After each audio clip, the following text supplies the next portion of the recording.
Hello friends, this video is on moving average indicator.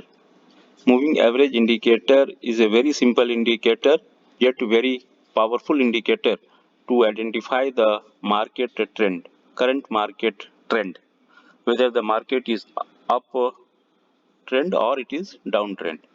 There are many kinds of moving average indicator. Most commonly used are exponential moving average and simple moving average. So in the moving average, what they do is they calculate the closing price, average closing price of last say 20 candle. So last 20 candle of every candle's average closing price is calculated. So in simple moving average, they sum the close value of the last 20 candle and divide by 20.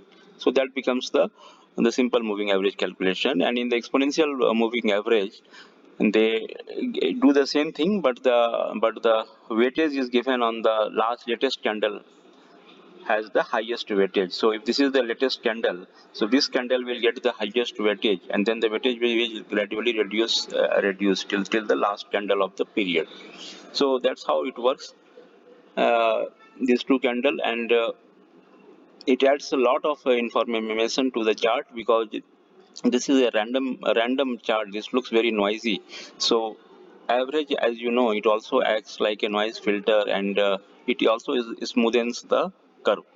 Okay, so it acts like a noise filter. So lot of noise gets filtered if you just add the moving average, because with average now you are dealing with one data instead of bunch of data, right?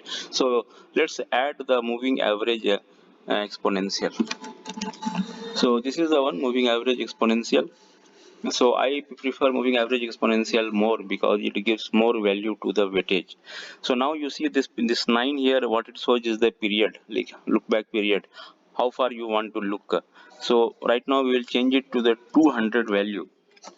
So we will look back to the previous 200 candle, and based on the close price, it will plot the curve on the chart. It is plotted on the same as a candle chart. And you can also change, you can also do the same thing, low, high, open, and these are some. HL2 means high plus low divided by 2. HLC3 is high plus low plus close divided by 3, and this is open plus high plus low plus close divided by 4. So based on all also you can calculate, but most commonly used is the closing price. So let's put this closing price and put this here. Now see, I have a 200 EMA on the chart. So see, now it is very clear. If you have to deal with only this data, it is very clear. If price is below this, it's in the downtrend. If price is above 200 EMA, it's a 200 EMA uptrend. So if price is above 200 EMA, it's in the uptrend. That's what it says. You can see here. Here price started below, it crossed below 200 EMA line. Blue line is the below 200 EMA line. Now it is below. It's in the clear downtrend. Then it do the retracement, pull back from here, and then it crossed the 200 EMA, and then it goes into uptrend. Anywhere you see it's like this only, you can see here. So it also acts like a support. So stock market, what it does is it's like you can imagine a hill. This is like a hill, and you have sent a ball from here, from the downside. Now ball will go up, then again it will go up, come down, take the support of this hill. So it also acts like a hill support. It took the support here, then it went up, then again took the 200 EMA support, then it again went up, then again it is taking the support.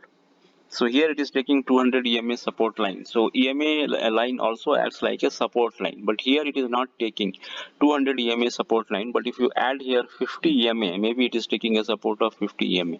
So we'll see that later. So EMA line also acts like a support, and it also can act like a resistance, support and resistance. Like you can see here, it acts like a support here. I'll show some of the resistance level of the 200 EMA line. No, in this case they are all breaking the 200 EMA line. So now you can see here it is acting like a support roughly. This 200 EMA is trying to break.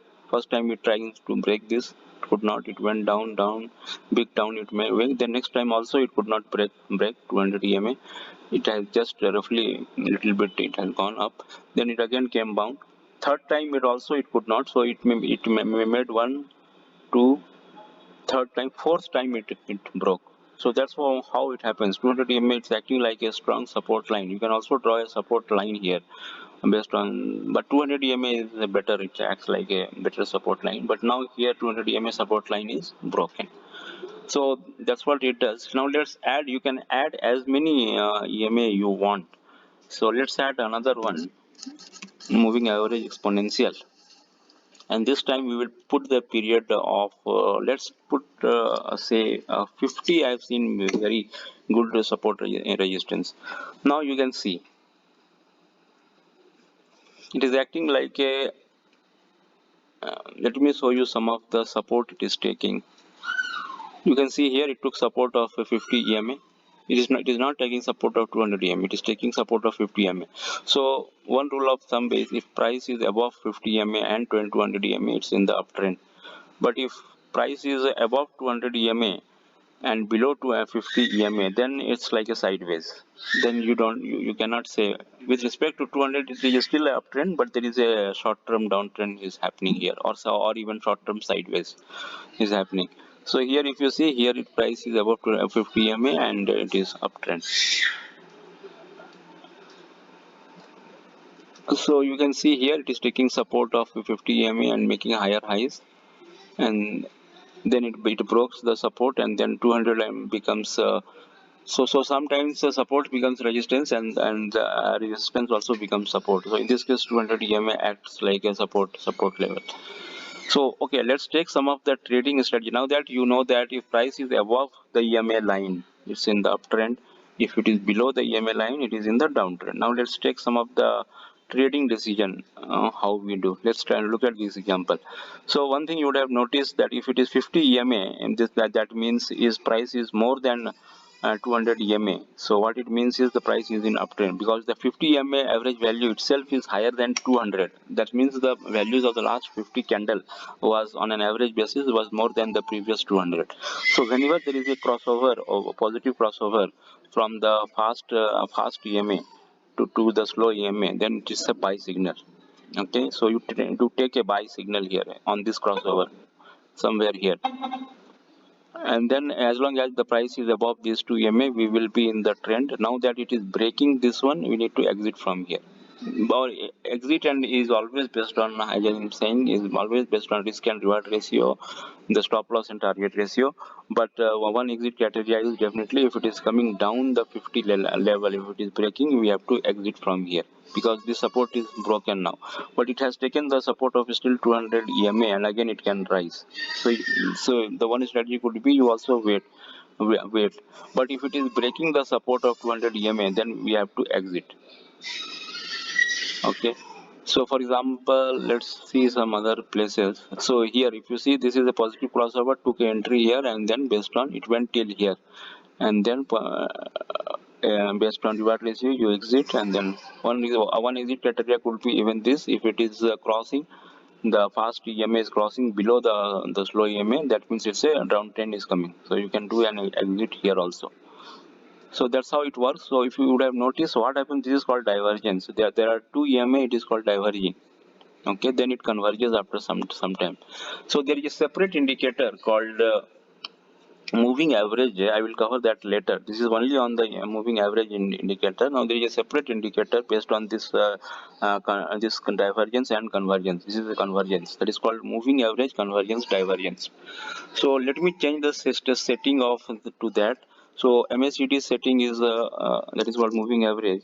I'm not bringing that indicator. I will just use the setting of this one, which uses the EMA 26 EMA, and then there is also 9 EMA. 26 and 9 is the MACD setting. Now see how does it look like. So this is the same thing, MACD setting. So what they say is, if this line is crossing not this one exactly, but you can do a trade based on EMA. If you want to do, you can do the trading. If there is a crossover here, do a trade here. But MACD, the MACD one is a different one. The condition is different there. So MACD, what they do is they plot another graph on based on difference of these two EMAs. Okay, now that EMA and then another one takes the average of that one, and now if that crosses, then on that basis it is done. So that is fine, that is we'll cover later. But for here the strategy is whenever there is a positive crossover of fast line to the slow line, you just enter into the trend and exit based on if it is coming down, exit.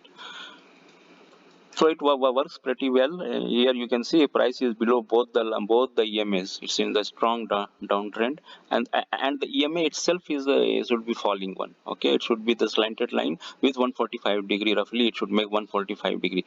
But if this EMA itself is a flat line, then the market is choppy. Market is not trending. For example, here if you see in the market is a straight line, right? 200 EMA is a straight line, so it's like a not a tradable market. Okay, so this is a very good indication. Whenever it crosses, you enter, and if there is a negative crossover, you come out. So it works, but it also gives you some. As I said, no indicator is perfect, right? So it also gives you some false signal. You have to be vigilant on that. So what you can do, you can combine. I made another video on RSI. Let's bring RSI indicator. Combine this with RSI strategy and see how if we, does it help or not. So suppose I take a trade here at this point, this crossover, and okay, this RSI as I said has some problem. This doesn't show the 50 line, so I created my own version of RSI, which is in my script, my RSI, I think, yeah. So my RSI in this one I have printed the 50 line to because I trade based on 50. So here the if you see this crossover is happening, and your RSI is above 50. Here RSI is above 50, crossover happening. I will just enter into this trade and then just wait. So as long as let me just enlarge it. So as long as RSI is above 50 is fine, and here you can see it breaking the trying to break the 50 line. This big bullish candle 50. Sorry, it is on the 9 EMA now. 9 EMA it is trying to break, but it is not happening. My RSI is still above 50, so fine, no problem. Let's go to next one, and yeah, here it is. Taking the support of 50, RSI above, RSI increasing. Now here as per them it went into overbought region. That means a lot of green candle has formed over the last 14 period. A lot of green candle has formed. If you count the number of green candle in last 14 will be more than the red candle. So that's what it says. It's now in the overbought. A lot of buying has happened. Actually, the buyers are in the control. So it went into overbought zone, and we are still here. So now it is falling. It is falling, but still it is above 50 EMA. I will not exit. So that is what the mistake I used to make. I used to exit from here because it is falling. It is not. That is not correct. Don't exit. Okay, and then you go to the next one, and it is still above 50 EMA, and the RSI again went overbought. So RSI in the 80 region is a very good region to be in. The as long as you are in 80 region, price is like booming. So it is still here. So here it broke the support and took the 200 EMA support, and see this. I may exit from here. I mean somebody can exit from here, because now that conditions are it is are met. It is broke 50 EMA. It is also had taken hit to the 20 EMA. But what they do is conditions are met. It is true, but many people what they do they take the confirmation that this trend will continue. This may be very a momentary dip. So for confirmation, you have to again take the next candle. Now, if you see next candle itself is a rising candle, and it is still it is rising candle. So some people do wait for that, but as my this thing are, I will probably exit from here because maybe a downtrend is coming. So maybe if you want, you can wait for go to the next candle. If you go to next candle, it has RSI has been rising, and it has crossed the 50 also. So it's on the rising trend. So it depends on the traders what trader you want. I will personally exit from here because it is now violating two rules. Okay, or two rules. Then I may take another trade. I will exit and take another trade from here. Then I'll write from here. So that's how we will do. So you combine the EMA. So as long as actually as a safer If it is above 20, you can be in this trade, but even if RSI is not supporting, but since 200 EMA it has not broken, maybe I will still be in the trend. It's still in uptrend, and then slowly you come here, and yeah. So your exit criteria could be the reward ratio from here to here. Suppose percentage 2% or 3% is profit making, you exit from here. So that's how it is. I will make a next video on the moving average, this divergence and convergence. The separate indicator is there, very powerful indicator like RSI, MACD indicator. Next video. Okay. Hope it was very useful information for you. It will help you in your trading. And thank you. Thank you for watching. Have a nice day.